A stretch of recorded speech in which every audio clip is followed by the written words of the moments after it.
ನಮಸ್ಕಾರ. ಪರಿಮಳ media YouTube ಚಾನಲ್ಗೆ ಸ್ವಾಗತ.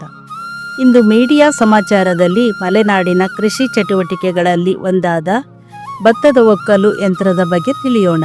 ಹಿಂದಿನ ಕಾಲದಲ್ಲಿ ಒಕ್ಕಲು ಮಾಡಲು ಎತ್ತು ಅಥವಾ ಕೋಣಗಳಿಗೆ ರೋಣಗಲ್ಲು ಕಟ್ಟಿ ಅಥವಾ ಬಡಿದು ಒಕ್ಕಲು ಮಾಡುತ್ತಿದ್ದರು. ಆಗ 1 ಎಕರೆ ಜಾಗದಲ್ಲಿ ಬೆಳೆದ ಭತ್ತವನ್ನು ಒಕ್ಕಲು ಮಾಡಲು ಸರಿಸುಮಾರು 1 ವಾರ ಬೇಕಾಗುತ್ತಿತ್ತು. ಆದರೆ ಈಗ ಯಂತ್ರದ ಯುಗ. ಕೃಷಿಯ ಎಲ್ಲ ಕೆಲಸಕ್ಕೂ ಯಂತ್ರಗಳೇ ಪ್ರಧಾನ. ಈ ದಿನ ನಾವು ಭತ್ತದ ಒಕ್ಕಲು ಯಂತ್ರದ ಬಗ್ಗೆ ತಿಳಿಯೋಣ. ಈ ಯಂತ್ರದ ಮೂಲಕ 1 ಎಕರೆ ಜಾಗದಲ್ಲಿ ಬೆಳೆದ ಭತ್ತದ ಒಕ್ಕಲು ಮಾಡಲು ಕೇವಲ 1 ಅಥವಾ 1.5 ಗಂಟೆಯಲ್ಲಿ ಮುಗಿಯುತ್ತದೆ.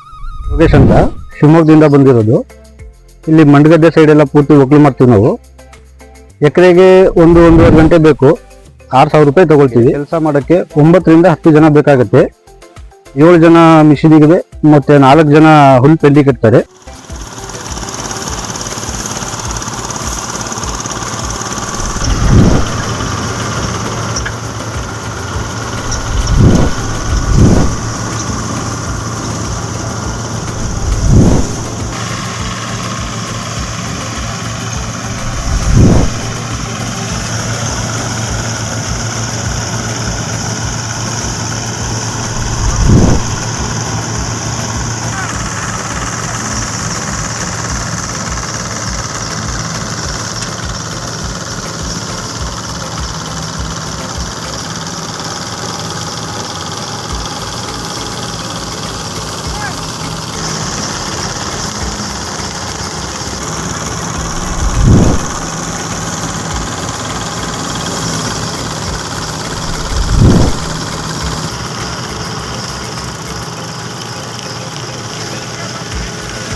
ಇದೇ ರೀತಿ ಇನ್ನೂ ಹೆಚ್ಚು ವಿಷಯಗಳನ್ನು ತಿಳಿದುಕೊಳ್ಳಲು ನಮ್ಮ ಪರಿಮಳ ಮೀಡಿಯಾ ಯೂಟ್ಯೂಬ್ ಚಾನಲ್ ಅನ್ನು ಸಬ್ಸ್ಕ್ರೈಬ್ ಮಾಡಿ, ಲೈಕ್ ಮಾಡಿ, ಶೇರ್ ಮಾಡಿ. Thank you.